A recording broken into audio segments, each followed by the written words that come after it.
The King's Product Management Career Accelerator is a brilliant program and achieves many, many amazing outcomes for our learners for a few reasons. Firstly, when we design the content, we partner with both industry and King's. So you get the best of both worlds. You get the academic rigor that King's are globally renowned for, coupled with the practical application of learning that employers are seeking and that they've had input into designing as well. So there's no exams in the program. We think they're not productive, whereas what is much more productive is you developing a skill set that is demonstrable towards employers through a portfolio and through a project at the end.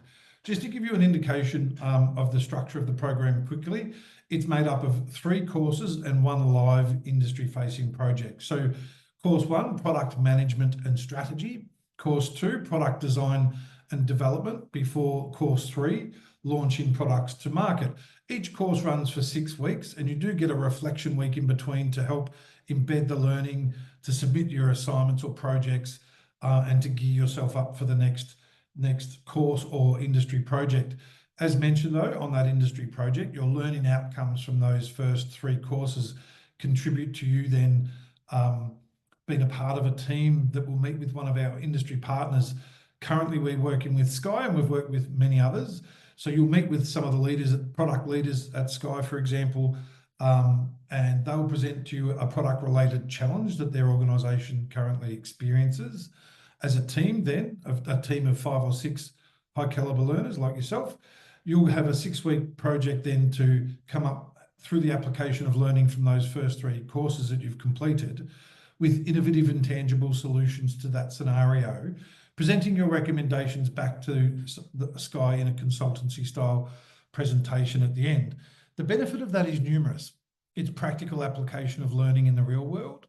It is a brilliant opportunity to network more deeply, both with leaders of industry, but equally as importantly is your peer group as well, as it's a very diverse peer group of learners that you'll be exposed to and network with. And lastly, whether you're looking to advance your existing career in product or change careers into product, it's a much more powerful demonstration of your value to a prospective employer to demonstrate how you've gone through that learning journey but applied it in a real world sense. It gives you a really strong foundation to answer that question that you'll always receive as to what experience do you have, or what, if you're looking to advance, what cross-industry experience you may be able to bring, and telling the story in an interview surrounding that employer project is of great advantage. It's about 15 or so hours per week with a blend of synchronous and asynchronous learning, meaning that you will have live sessions with expert facilitators in product who will take you through the learnings for the week, have a Q&A with you. Those sessions are recorded if you can't attend live, so you can catch them up. And then the majority is asynchronous, meaning that you choose when and how study fits in with your life as opposed to fitting in with a university timetable. It is a commitment, let's be honest. 15 hours a week for those that are often working, 99% of our learners are currently working, is a commitment, and sacrifice does need to be made, and we'll hear more about that from Mike shortly. Entry criteria is a completed bachelor degree or 2 years of professional experience if you don't, and the best thing that you can do if you're unsure regarding the entry criteria is to book a time with your enrolment advisor, and that link will be in the chat function shortly as well. It is now, most pleasingly though, postgraduate recognised. So there's an additional postgraduate certificate component that you can elect to undertake after you finish the Career Accelerator. It is our vision for all of our career accelerators that this is the option that will be provided, but the product management one with King's was the first one to obtain that.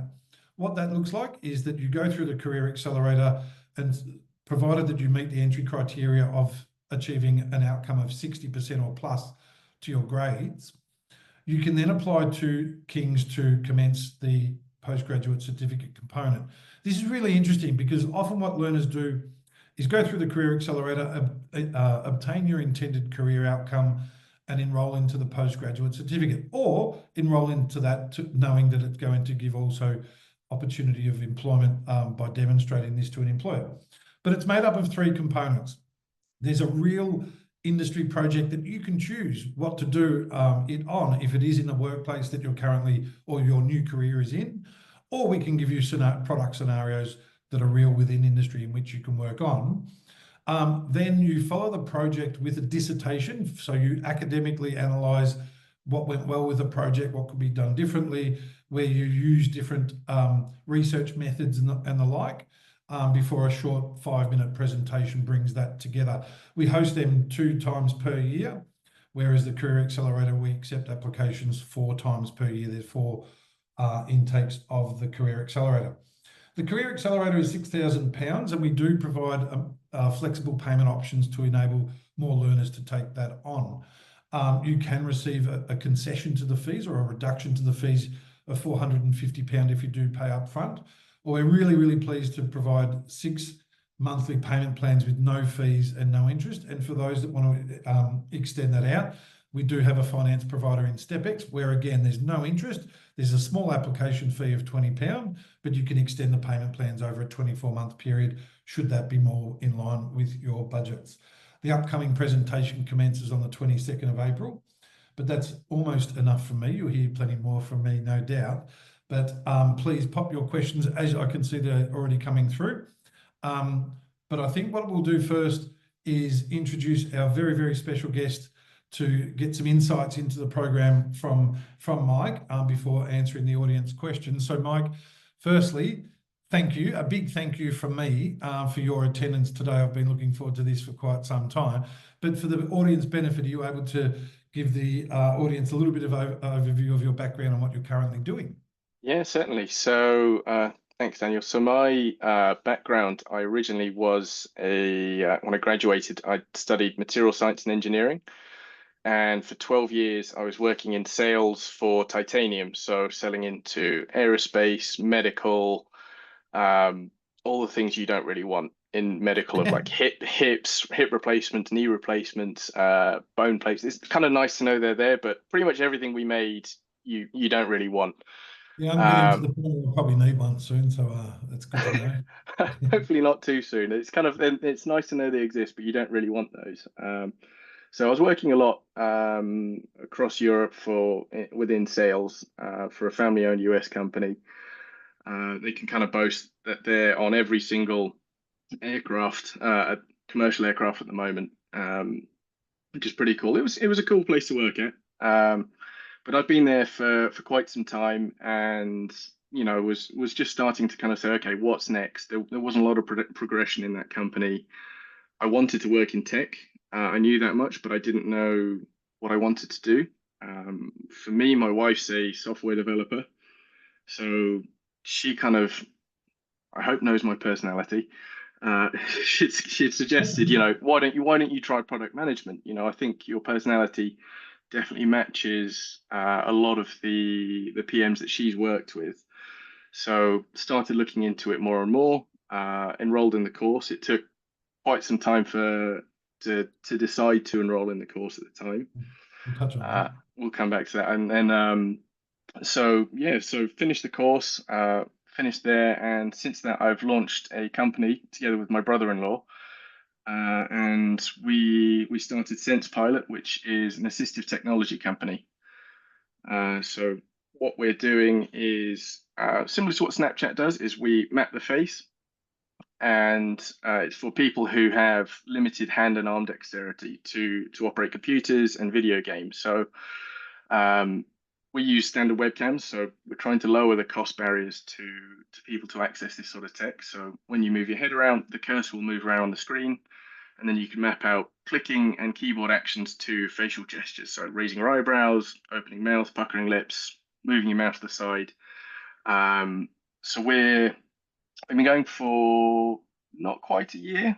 We established the company in September officially last year. So been going through a lot of testing and iteration. So we're currently in the middle of our beta test before we try to launch. I find it so inspiring and can't wait to dive a little deeper into that. And for everyone's benefit, I think having that dual purpose of working for good alongside commercial acumen and outcome is always, I think, a positive as well, having that purpose. So you did touch on, Mike, your journey, and I was certainly privy to it myself. It wasn't unusual, I would say. You know, we've got many learners that inquired back in 2022 and 2023, starting now in the upcoming intake, or started in January with us. It's a big decision to change often careers, and one that deserves a great deal of empathy. But give us an insight into your, I guess, process of discovery as to what was right for you after you discovered or made the decision to look at product, and the time frame. It was long. Yeah, it was quite a while. So when I first started looking into it, I signed up to Fourth Rev's kind of newsletter to say I was interested. At the time, we were celebrating the birth of our son, so had a newborn. So there was a lot of things to consider. So you know, dealing with a newborn and then working full time, and previous work involved quite a lot of work travel. So, you know, I was not too sure if I could commit to the time aspect of it. You know, that was quite a significant thing. So, you know, I spent a lot of time thinking about, is this the right course for me? So what that involved was just reading up more on product management, and recommend a few books, but then also just I used to walk into the office, so I'd have to drop my son off to nursery first. I would be listening to product podcasts, you know, just trying to get more of an insight of, is this the right path for me? Is this what I want to do? Trying to learn from some of those product leaders of, you know, their insights, and yeah, just found it was more and more interesting. So yeah, it took some time to consider, and then decided, actually, you know what, there's no time like the present. It's probably better to do it with a sub 1 year old than with a toddler running around he's entertaining all the time. So. In our experience, there's always something that gets in the way, but the timing does have to be right, as it turned out to be in your case. And then what was the appeal of the Career Accelerator for you compared to the others you were looking at? Yeah, I think you know, just having the name King's College London, and the kind of the educational background for that, that was a huge part of that decision, as well as kind of the whole format of and structure of the program was what really piqued my interest. Of, you know, you're actually essentially following a product journey from ideation through to go to market, before you do that employer project, which, yeah, no, the whole package together was really interesting. And then what really helped was the career coaches as well, of, you know, helping with that transitioning, how to help with your branding, how to network. You know, I kind of knew how to network. I've been at the same company for 12 years, so networking was always to clients and things, but it was kind of, how can you leverage that to help with that career transition?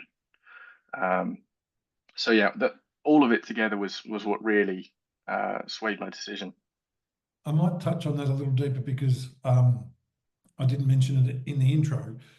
Learners in the Career Accelerator, our North Star metric as a company is very proudly career outcomes. We are going to great lengths to measure career outcomes, and there's some questions about that I'll get to shortly. But one of the best levers enabling that is the career coaching program, I'll say, that is certainly part of the backbone of the Career Accelerator. So for those of you that aren't aware, you'll obtain one-on-one executive style career coaching. It's a program. It's not, here's what you should do on your resume and LinkedIn, although that's a big part of it, of course, but it's much deeper than that. And the career coaches have not only really experienced career coaches, that's their profession, but they're really passionate about guiding you toward you obtaining your intended career outcome for this upcoming intake as well. And I think it's for those that apply before the 31st, before early next week, there's an extension to that too, where you'll obtain 6 additional months of career coaching, because often we found you want to do the learning and then pick up the coaching, but you can do it all the way through to ensure that you get a greater chance of obtaining your intended career outcome. What does that look like though, Mike, for you?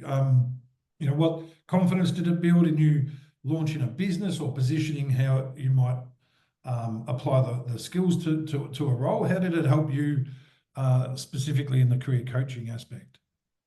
Again, it got me out of my comfort zone. So the way they do things is they kind of ask you quite telling questions to reflect on yourself and kind of what motivates you, what sort of goals do you want, and it's just taking that time to think about those things. It's not something I'd ever really done or set myself goals.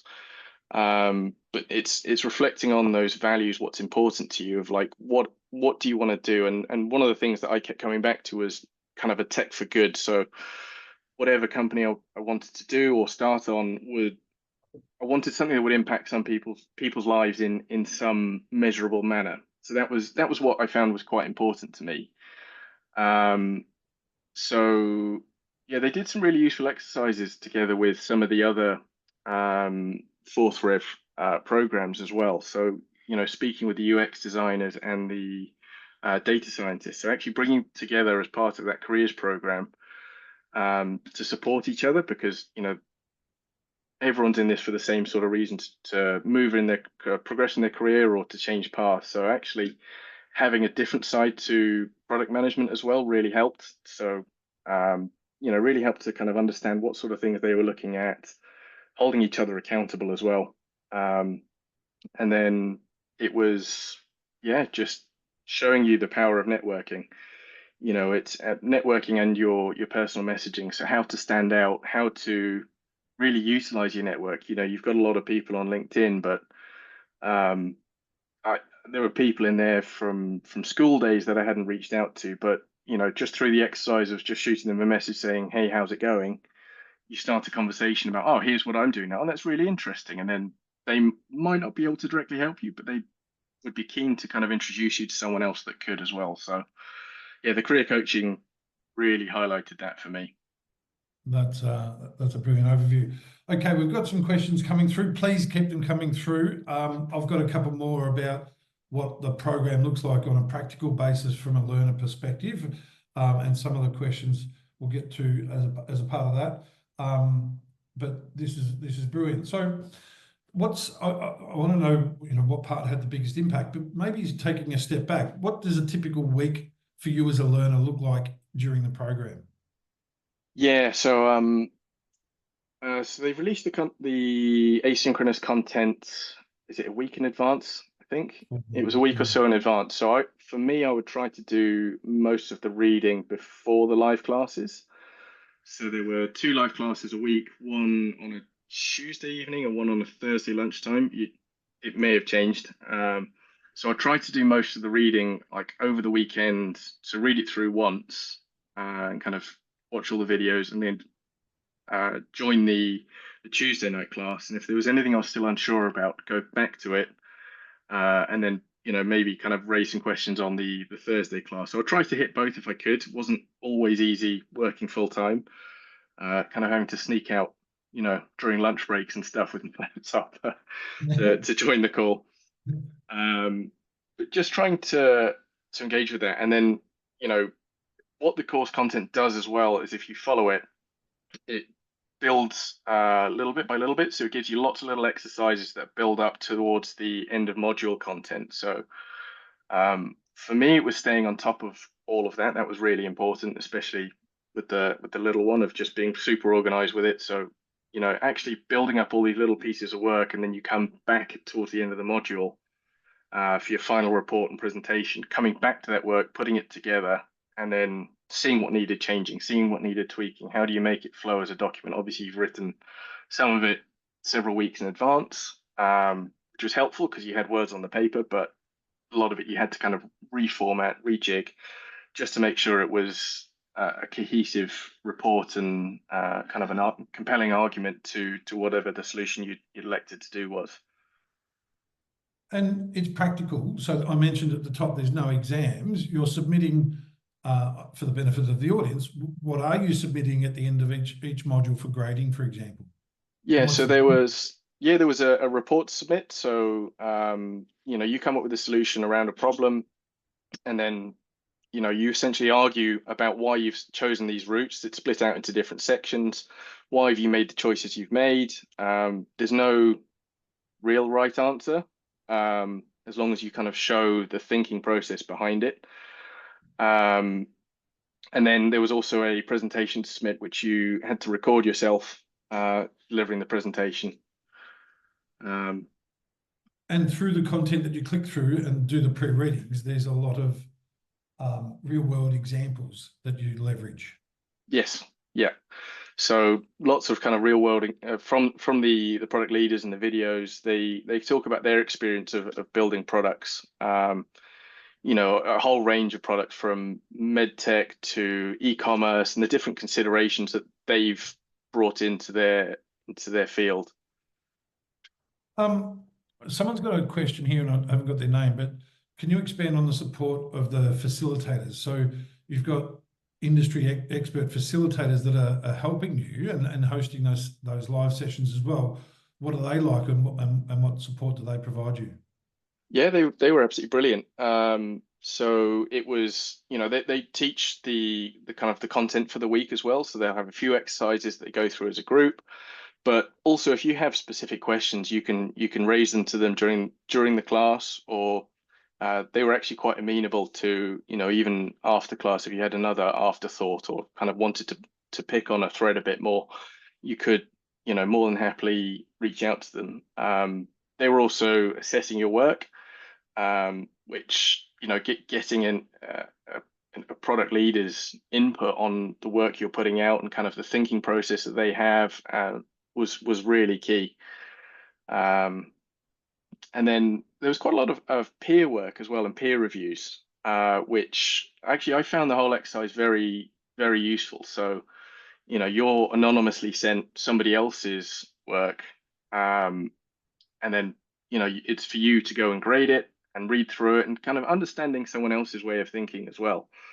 And then they also give feedback to you, which, you know, is brilliant. It just allows you a different perspective. And as you said, you know, it was a very diverse cohort. So having those differences of opinions of, you know, okay, actually, that was a really good insight. I can take that of, okay, maybe I didn't phrase this well enough, so they didn't quite get what I was trying to go for here. And that allows you to tweak it for your final report as well. That's a really good point. And some people may be daunted by the prospect of peer reviewing. But the benefit lies in the dual approach to learning. You've posted what you know, or you've produced what you know and what you've comprehended and can articulate, and then to have another set of eyes on that from either a lesser experience level or a more experienced or a completely different industry, as you said, the diversity is there, can only enhance the learning experience as well. That's something that we maybe need to be more prominent with to help people understand the value of that at the front as well.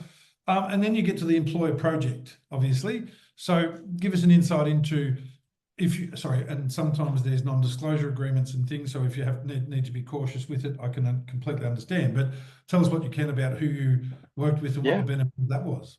Yeah, so we can say we were working with DocuSign on a real world problem. So they kind of presented us an issue they were having with a certain part of their service. So they gave some kind of initial kickoff meetings. You're in a group. So it's for you to kind of split up your roles, find out how you're going to work as a team. How do you hold each member accountable? Over the course of that, each person in the group is the week's leader. So you take it in turns to lead, and it's for you to report back to the course facilitators of kind of any questions, any thinkings, and, you know, you can kind of bounce ideas off of them as well. And, you know, just to see, are we going about this the right way? How should we evolve this? But then presenting to DocuSign our final project was, yeah, that was pretty cool. I actually had a friend working at DocuSign, and I, you know, got speaking to him, and he was just kind of like, "How on earth did you get to so and so?" You know, he's a big deal he's a big deal at DocuSign. So, that's awesome. And you get feedback from DocuSign on your presentation and outcome. yeah, so you do a live presentation to DocuSign, so it's not very long. We were a group of 6, so kind of maybe a minute or two speaking for each person. Obviously, you can pick someone to present on your behalf as a group, but we chose to do it as a team. So they don't give live feedback to that. It's kind of just like, this is our idea, this is our solution. pitch as well as a report, and then they come back with feedback on the thinkings and learnings, and that was all very good. Of kind of, there are things that we hadn't considered, but there was also things that we'd brought in that they really liked. So kind of some of the accessibility that we'd brought into our solution that they really enjoyed. Fantastic. I've only got one or two more questions. I hope the audience will indulge me a little bit longer because I'm fascinated, but also inspired by your journey. And then there's some excellent questions coming through, so we'll get to them, and we've got time to achieve all of that. With your business, how did it help you positioning what skills were transferable in you launching a product and a business in your case? Well, essentially, if you think of the co-founder of any business, they are essentially the first product manager that company will have. They're also sales, they're also marketing. I had sales and some knowledge of marketing from my previous role, but it was the how do we build tech products? How do we take that customer insight? Firstly, how do you collate that customer insight? In sales, I was used to kind of asking my customers and trying to, tease information out of them. But that's kind of not necessarily the right way with your end users. You want to not bias them and not kind of lead questions. So you kind of have to be very cautious of the way you ask questions. So the project really helped because you're actually going to be, coming up with a solution on a problem and testing it with the people around you. Now, the people around you know you, love you, they're going to be biased already. So you have to come up with ways of asking them questions that, removes that bias. That was something I was actually kind of reading up quite a bit on before of when I was making up my mind is something called the mum test. So I can recommend that as a resource. So it's, how do you ask a question to your mum or a loved one where even they would tell you the truthful thing. If you say, hey, what do you think about this? They're going to say, I love it, because they're nice people. But if you say, okay, tell me about your past behaviors, how do you do this?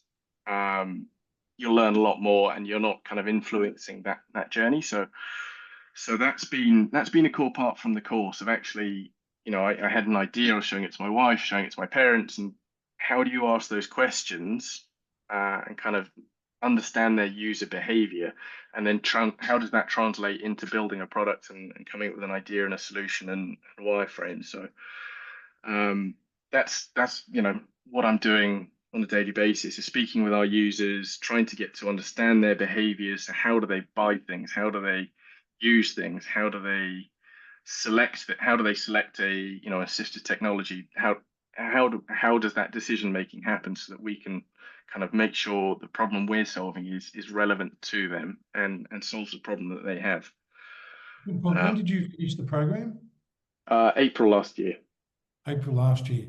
You were at the commencement, I think, of our inclusion of AI learning track as well. Yes. Yeah. Can you give us an understanding of, I mean, if you went the whole way through it, I'm not sure, but for the audience benefit, AI is obviously a huge consideration, and we've hosted webinars even specifically on this topic recently as to how to overcome it as a threat, but more embrace it as a tool of productivity for product managers. But that AI learning track for the benefit of the audience, what did that look like, and how did it help you? Yeah, so just after I finished the course, they started hosting some webinars on AI and product management. And yeah, we're using a lot of the tools in the business of just trying to understand, it's things like we take a recording of voice and things from speaking to people, but also you can kind of get just using some of the tools out there. So sentiment analysis. So, you're receiving that qualitative data from someone, but then you can actually turn it into quantitative of like, I asked this question, they were, their voice was giving off 50% happy or like, 10% nerves, and kind of understanding that of, okay, so these questions maybe weren't the right, or this put them out of their comfort zone. So how do we adapt that? But then it's also the data we take, how do we use that in a smart way to influence our future decisions? So AI is changing the way we do everything at the moment, and it's going to change probably next week even more. and more and more with agents coming on board. So you can automate a lot of tasks that used to take a lot of time. Certainly things that we use as a business within our CRM, we've automated using AI to kind of capture a bit more information. Fantastic. And that's part of the strategy behind the AI learning track. So it's a series of live webinars. You'll use AI throughout the course all the time as well. But the reason we went down that path is exactly what you just said. It could change next week, and that would make content redundant quickly. Whereas the AI learning track live masterclasses and engaging masterclasses that we host, both for our learners and alumni, as you are, is always up to date. It's always as fresh as the hosts or the industry experts have made it. Usually, in the lead up to the actual webinar or the masterclass itself. So hugely popular, hugely beneficial for our learners, and also up to date according to industry expectations as well. I'm going to get to ask you about advice for potential and future learners later. And let's do get into some of the audience questions. Just a reminder for everyone to pop the questions in the Q&A, and we'll kick off some of them as well. Rofi kicks us off by asking, do you provide job placement support on networking opportunities, and are there partnerships with tech companies for hiring graduates? Two-part question, and we don't provide job placement because this is aimed at postgraduate, and with the career coaching and the networking opportunities that Mike's mentioned, but also that you'll obtain and develop organically through the work that you do through the career coaching program, we will set you up to succeed with your intended career outcome that way. Those that take job placements are, I guess, what would you say, Mike? More recent graduate type roles, whereas we're aiming, kind of bringing our eyes to the horizon a little with the more outcomes. like I guess what you call a milk round type roles, where they are, potentially very early stage in your career. That may be right for some people Yes. on the call, but it's, if you're looking to kind of go in at say I had 12 years experience, I didn't want to kind of go in at a graduate level opportunity. So the career coaches kind of aim you to there's a lot of work to going to like product manager or further higher up positions as well. And Rofi, great question, but also the career, I've seen amazing examples from learners that have taken on board the advice of the career coach and actually volunteered to get some experience, for example. So it could be the local sporting club or your children's sporting club or local charity or even church or whatever it may be, where there is a product, especially a digital product, that may benefit from a lens that your expertise now brings.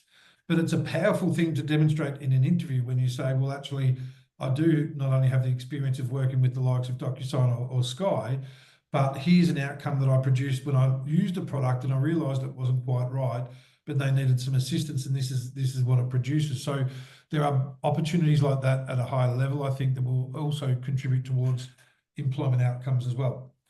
Someone's asked, what percentage of graduates land PM roles after completing the course? 87.5% of our Career Accelerator learners obtain their intended outcome within 6 months. However, that's also not including those that haven't nominated what that might look like for them. And there's many product managers that undertake the program, for example, that are looking to add the skills to their current role. But we're really, really proud, as I said at the top of the session, our North Star metric is around our learner career outcomes. And we're always innovating ways in which we can help you achieve that, whether it be, like I mentioned, the extended career coaching opportunity, should you apply before Monday, or should it be ways in which we can partner with recruitment firms upcoming. And we've got one that we do recommend for this particular course for learners that are in the program. So we're always looking at different ways to do that, but always proud and celebrate career outcomes or business outcomes, in your case, Mike, that we'll do forevermore, hopefully, as well. Debshik has asked, what kind of networking opportunities are provided? Are there specific networking events? Mike, you touched on it a little earlier, but do you want to dive a little deeper into that for the audience too? Yeah, so specific networking. So you're kind of in a group, a cohort. One of the things we did as a group was to set up a Discord channel. You can do Slack or whatever, but it just kind of gave us all that central place to discuss with each other, connect, and kind of share ideas and have voice calls just to kind of say, okay, I'm working on this. Hey, is anyone else having this problem or is a bit confused? I'm quite lucky enough to be London based, and quite a few of the cohort were as well. So before everything started, we had a London meetup. So there was probably, I think, 25 of us met up just for, a few drinks to get to know each other uh, before it kind of moved online. And then we met up around Christmas again. And yeah, we still see each other quite often. So we went to a product conference. I won't say the name, Daniel. It's a you'd probably know the one. Yep, Um, absolutely. so we all met up there again. So just catching up with people from the course, hearing their outcomes, what they're working on, and yeah, it was pretty cool to have that group built up. And say we also have a WhatsApp group. We regularly share things in. Like, hey, does anyone have a tool to recommend for ticket making, for example, or how do we do the roadmap? The tool I'm using is terrible. Can you recommend something else? And there's plenty of those kind of discussions happening. So there's still a lot of discussions within the group and cohort. So And shared learnings. That's great. And you've got a network of peers then for forevermore.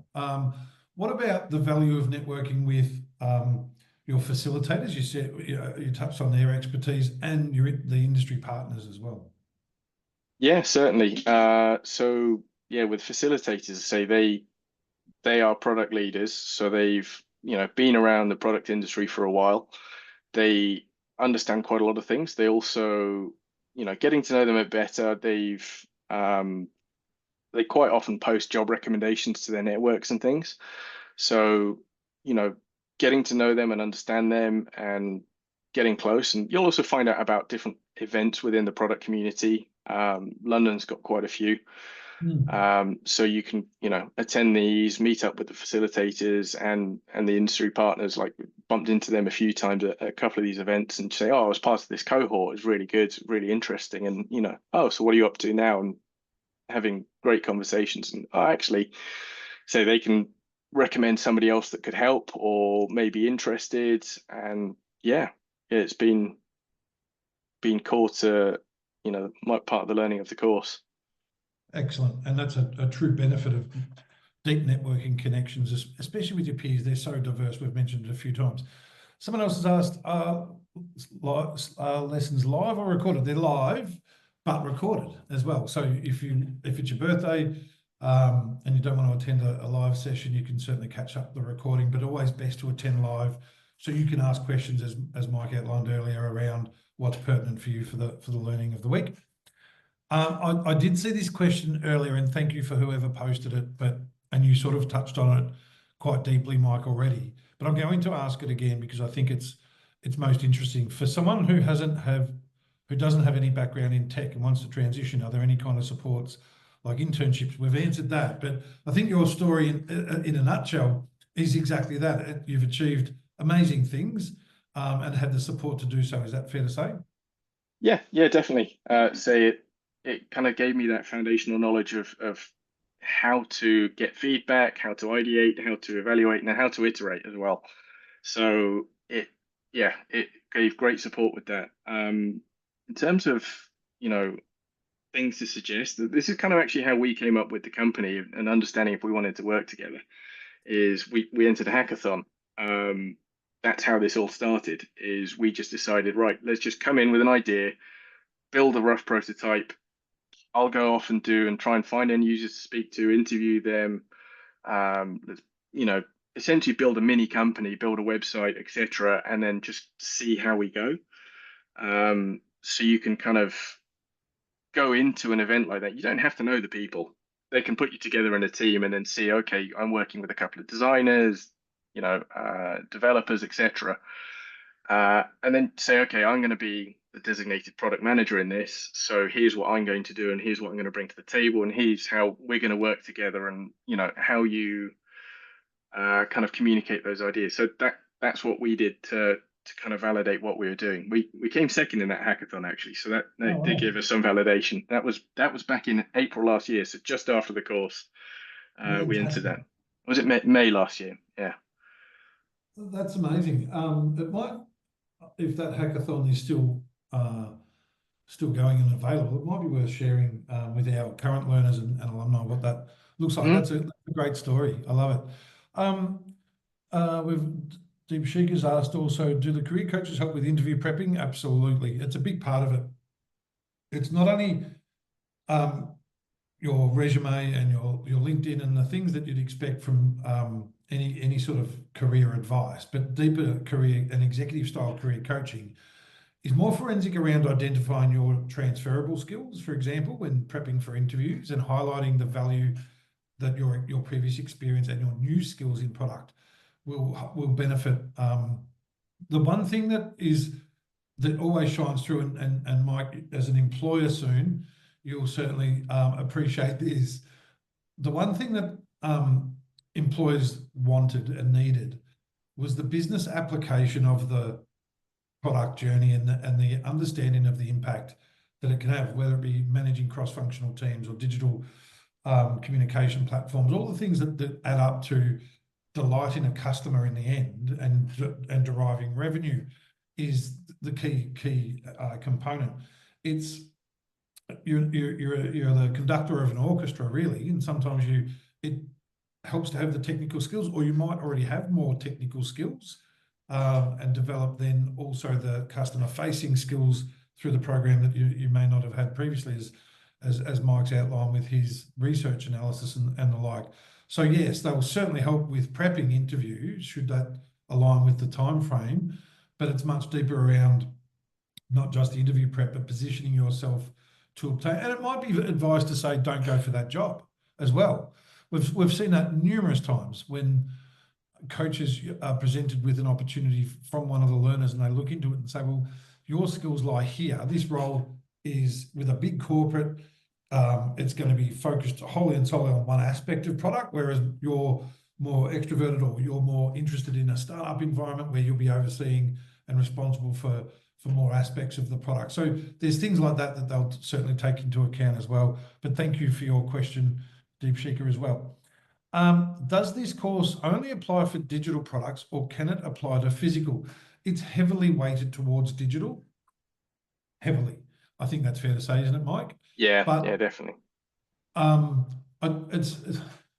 we've had many physical product managers do the program with either a view of extending their learning or making the transition into digital. One of them actually was the inventor of the hot dog stuffed crust pizza, funnily enough, as a food product designer or innovator. And she's moved across. But that being said, we find more and more that physical products have a digital element to them as well. We've had industrial lighting engineers use the UX interface and turn that into a product for industrial lighting or home lighting, smart home lighting products and things like that. So even a can of Coke now has a QR code on the side where you interact with it digitally. So if you've got more specifics around what sort of physical product it may be, if there is a digital element to it, it will certainly assist. But do look, one thing to recommend is do look deeply into the course content. Sam's provided a link to the brochure, or speak with your enrolment advisor is the best thing that you could do following that. Here's one for you, Mike. Some of the course, so some of the course content did touch on some physical products. So it kind of talk about something like Google Glass. So yes, it has a digital aspect to it, but as a product itself, it was a physical designed thing. And the course content kind of dives in on why did that fail as a program. It should have been, when it came out, it was a lot of buzz around it, a lot of media attention, but then it just fizzled out as a project because of security issues, and it kind of almost came at a very bad time. So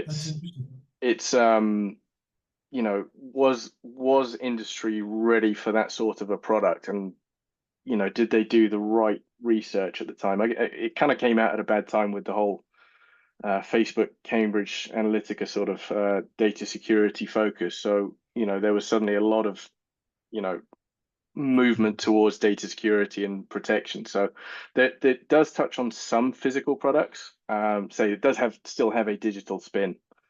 Yeah. So someone's asked, does the course cover technical skills, APIs, SQL, data analytics, or focus mainly on strategy? Will I learn frameworks like Lean, Scrum, and OKRs? Great question. Thank you, whoever did that one. Over to you, Mike. I guess I'm not going to frame it at all. I'm just going to get you to answer some or all of that.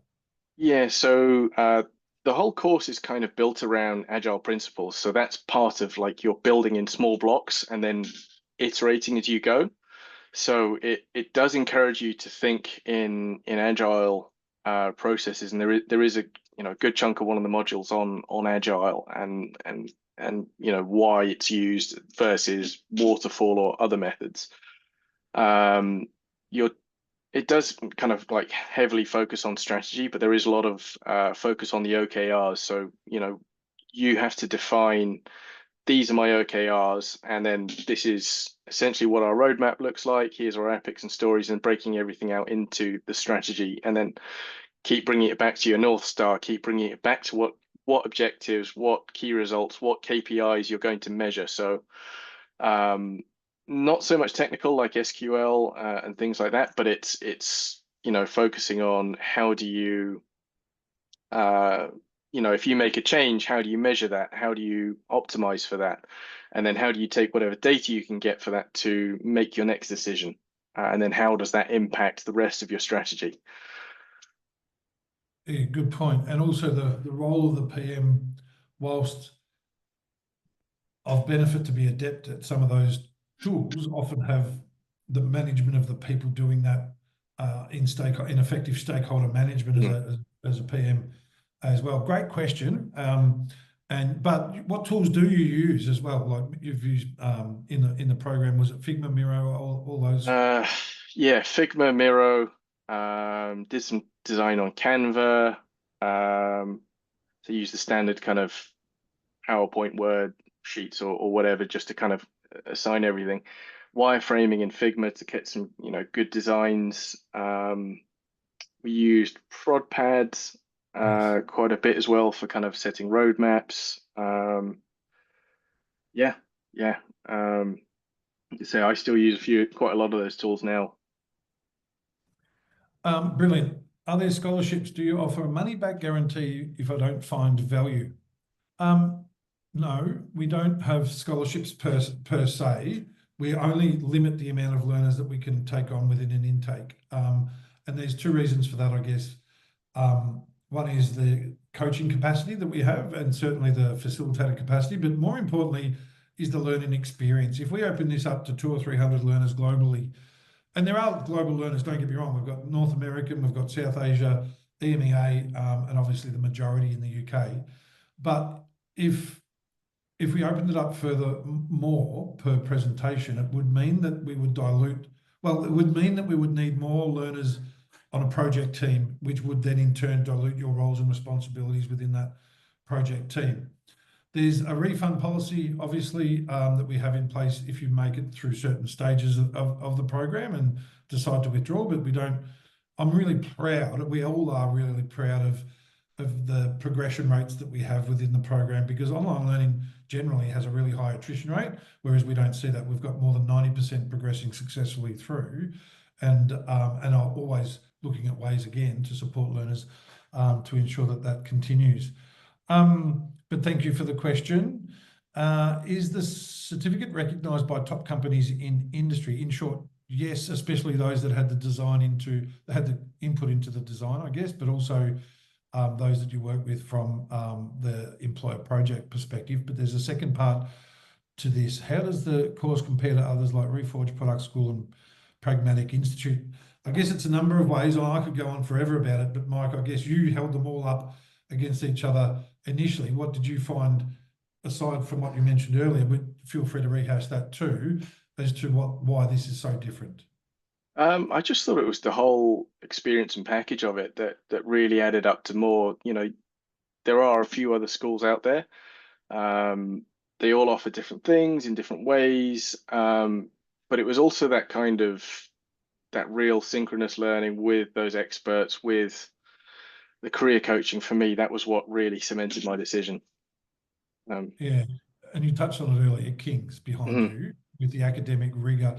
The faculty that we work with in digital humanities is globally, I think it's top 5 globally in that discipline. So that's why we do see interest from different parts of the world, but we work so closely with them, and it's also of benefit to obviously network with the academics from King's that'll be visiting, hosting masterclasses throughout the program occasionally as well. But you'll certainly, if you do the postgraduate certificate, be working directly with the academics too. Thank you for the question. We've got another one here. Based on my understanding, this course teaches more about product management in relation to new products. What about working with companies that have more mature products? Would that be different? Great question, and I'm going to defer to Mike because I think the principles are the same. But great question. Yeah, it's following the same sort of journey. So if you're kind of working with a long-established product, you'll have you'll have a user base to interview and kind of understand their pathways more, and how those decisions are made, and then what sort of new features you want to come out with. So if you don't keep iterating, you're standing still. The company will fall down. That's kind of the pace of things within the digital world at the moment, especially with the AI advances. So yeah, mature products are kind of still constantly evolving. They do teach you about the whole product life cycle. So it's also understanding where you are on that scale. So you'll apply different strategies and different ways of thinking, depending on if it's a startup versus a well established or a declining phase. If it's declining, your aims and your OKRs are going to be very different. It's declining. So how do you slow that decline to continue and up until a point where you as a company decide to pull the plug? So that there are kind of considerations throughout of new products, mature products, and yeah, it's just kind of understanding that product life cycle. Uh, we've got 3 more questions, and it's brilliant to see so many questions in the audience. I'm glad I jumped in when we did. Someone's mentioned here, I'm an introvert and don't have the best communication skills, but I'm very interested in product management. Is this course right for me? From my perspective, and I'm going to defer to Mike as well, but you're exactly who should be doing the program to build that knowledge that gives you the confidence. But anything else to add there, Mike? Yeah, I mean, the product is a very diverse place. I'm naturally an extrovert. I would say at times I'm kind of introverted, but it'll help you to kind of build those skills to, step outside your comfort zone a little bit, kind of develop those. How do you speak to your end users, your customers? Certainly recording yourself speaking in front of a camera, if you haven't done that, is a very alien experience. And then because you're going to have to watch yourself back and listen to yourself to make sure that you've hit all of your marks and said what you need to say. And then part of that group presentation as well and sharing with the peers the more you put into it, the more you're going to get out of it. So That's being exactly. introverted is not really a problem. It's if you want to kind of actively bring yourself out of your shell and learn how to do those things, there's plenty of support to do so. And that's twofold. You're exactly right, Mike. It's a good response. You're exactly right in that. Well, there was the twofold area of knowledge being adding to confidence. So being a product management expert, so to speak, or developing competence around product management and being authoritarian in the way that you are being confident in portraying your skill set in that regard, but also the coaching. The career coaching will help bring those requirements out, or tools in which will enable that as well. Okay, 2 more and we've got 3 minutes. What's the nature of assessments? Would it be practical projects and deliverables? And do you want to answer that one first? Actually, the 2-part question. I'll come to the second part after that. Yeah, so the whole project, so halfway through each of the modules, I think there's 2 peer reviews. So where you submit your work online, it gets reviewed anonymously by your peer group. And then at the end of the module, there's a report and a presentation that get reviewed by the facilitators, where you get feedback, you know, pretty in-depth feedback on, okay, maybe you didn't explain this, and so on. So there's those at the end, so across the 3 modules. And then for the employer project, you've got a, you know, you have regular check-ins with the course facilitators, so once a week, but obviously it's the group leader that is doing that. And then at the end of that project, you're presenting to the industry leaders. So Sky, for the current cohort, you know, you'll be presenting to them your solutions, your ideas, why you came up with that, and then they'll be giving feedback based on that. That project's actually relating to accessibility too. This person's also asked, would it be possible to link the course projects to ongoing work with my current employer? I guess the answer is no, because we need to ensure that there's the academic rigor that sits behind it and has already been approved by King's. However, the learning outcomes, yes. Is that fair to say, Mike?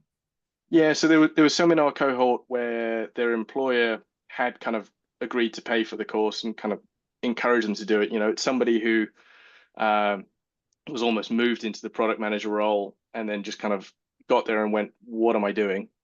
So, you know, enable them to do the course to bring that kind of learning in. Yeah, because of the structure of the course, it's quite difficult to kind of report back because it's set around a specific problem area, or they'll give you some initial data or some kickoff, and then it's for you to ideate on and come up with a solution. So yeah, you can't really bring in like your current employer's you know, data into that. You can definitely share your learnings and kind of things you're progressing with, or interesting things you found with your employer. If, you know, I learned how to prioritize, and we can do this by this way. These frameworks are going to help us as a business, and bring that to your employer. Thank you. Last ones, and we're at time, and I've got another last question for you and a call to action for everyone. In fact, everyone, if you do have to go at the top of the hour, if you've got another appointment, the next thing that you could do to achieve your intended outcome is to book a time with your enrolment advisor. They'll give you a really empathetic approach to your advancement of your career, or understand that changing a career is a big decision, and we'll ask questions surrounding that and support you through. Someone's asked, can I transition between PM and product design? If you're not aware, or if you're seeking a product design outcome, we also have a UX UI product design career accelerator with King's. So have a look at that one as well. Anna's also asked, welcome back, Anna. Got disconnected. I'm really drawn to the whole concept of product management and execution of projects, but fear I'm not someone who is always coming up with new ideas and concepts. Do you think this course would suit a more creative person? Great question, Anna Kim. Mike. So, you know, obviously part of the course is going to be you coming up with a solution, but product management as a whole, because you're bouncing between all the different stakeholders, I would say it's almost not for you to come up with the solution. You know, what you would typically be doing is, if you've got, here's the problem, here's what our users are saying. It's for you to know those users and be their voice better than anyone else in the organization. But it would be to kind of, I would say, in your company, to bring a workshop together of UX engineers, marketing, sales, and kind of bring everyone together and say, these are the problems they're facing. How do we solve that problem? So it's not so much for you to come up with the creative solution. Part of this course is going to be doing a bit of that thinking, and, you know, testing a few different options out. But that's the foundation of the course. You know, you are going to have a few ideas that you get to test out and say, okay, I tested this, showed it to my wife. She didn't understand what any of these drawings are. She clicked all over the place. She wasn't, you know, was very confused. So you'll kind of build that understanding as you go. And process awareness. That's excellent. I'm going to wrap it up. I've gone over, and I never usually go over, but this is a testament to, I think, your contribution, Mike, and the audience engagement. Any final pieces of advice or nuggets for the audience from your perspective? Just, yeah, if you're still thinking about it, just start listening to a few podcasts. Like Lenny's podcast, brilliant. Go and read Inspired. It's a great book. Touched on the mum test. You probably don't have to read the whole book, but you can listen to a few podcasts from the author and just kind of do some of that learning. I would say also look for local product events. So here in London, Product Pints, Dead Product Society, because you get to go and speak to people in all walks of life. You know, people go to those who are in UX, in product management, product leaders, etc. So again, that's building that network, which, yeah, I welcome everyone to connect with me on LinkedIn. If you have any other questions or, you know, just need someone to talk to, just give me a shout. Good on you, Mike. Thank you.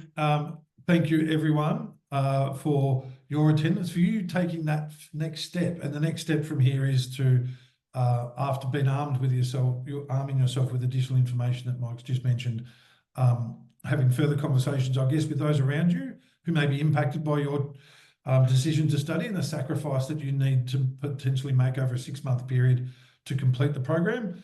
And see their inspiration in you being accepted into King's to follow a dream and to potentially change your career. It's a powerful thing. Sam in the background, as always, does an amazing job putting these events together. There will be a recording sent around in the coming day or two that we always do, but it's also my great pleasure to say to you, Mike, thank you ever so kindly for taking so much time out of your day for the benefit of those in attendance. It's been an absolute pleasure and hopefully an inspiration to many, as it is to me. Thank you. Absolute pleasure.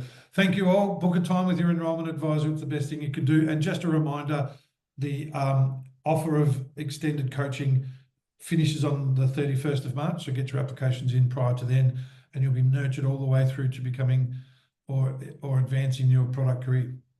Thank you all. Have a great day.